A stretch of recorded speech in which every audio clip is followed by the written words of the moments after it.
Hey, you guys, welcome back to Fed Biz Exchange. I'm Michelle Brown, your coach and your mentor. Today, I want to talk to you about when do you need funding for your business? I'm going to do a series on this because some of you may have noticed that I've been missing in action for a couple of weeks, but that's because I've been working with quite a few businesses that I'm mentoring, and I'm seeing a pattern with lenders and how they work with small businesses. So I think it's really important for us to talk about this, what you need to watch out for when you need funding and how you get that funding and what you must consider. So today in this episode, we're going to talk about when do you need funding for your business? And this is funding part 1.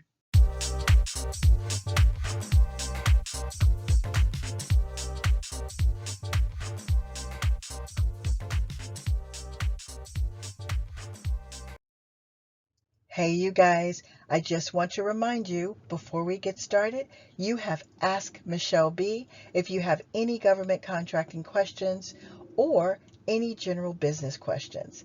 I also want to tell you about an exciting new program that I started with other entrepreneurs like yourself, and it's called The Fund. I'm going to tell you a lot more about The Fund, but I want you to take some action and click on the link below in the comment section and check out The Fund. It's entrepreneurs helping entrepreneurs with funding, training and development, and support. Click on the link below in the comment section to learn more about The Fund. So here's an example of when to secure capital funding for your business.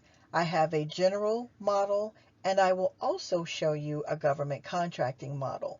But just to reiterate what we talked about in the previous video, the first thing you should look at is your startup situation. So you used your own money and you're up and running. Things are going well.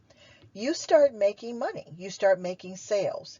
You start realizing that you've made enough in sales on a regular, consistent basis. Let's say that's been 3 to 6 months. You're making sales, you're making money, and you're actually showing a real profit, meaning after you make your sales, all of your bills are paid for the company, including maybe having something for yourself as a business owner where you could possibly live off of. I'm making this very general because it really depends on the person. But even if you didn't want to pay yourself, are you able to pay the bills for the company? If the answer is yes, and you want to add more products or more services, that's what you do. Now, you should try and do that without borrowing money because you're making sales. But maybe your sales aren't enough for you to grow a little bit more. Maybe you don't have enough to add more than one product, but you feel that you really need to add at least 2. You could go for funding at that time. You've only been in business for, let's say, up to 6 months, maybe even a year. People want to see consistency in your sales and operations before they lend you money. You could go for money at this point because you want to add more. I would suggest if this is you or you're in a situation like this, try to get to the next level without borrowing money. But if you need it, make sure you're careful who you bring into your business and who you ask for money from.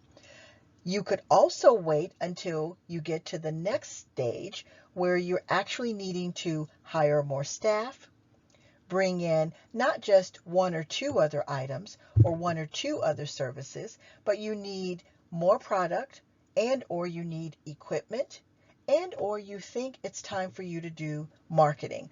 Or should you consider maybe hiring a social media person to do your marketing or something like that, or just a marketing person in general? That's where you really will need to borrow money.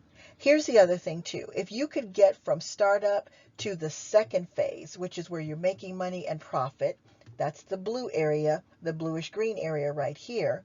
If you could maintain that until you get to where you need to hire more staff, more product, more equipment, you could borrow a larger sum of money or get more support to back you up.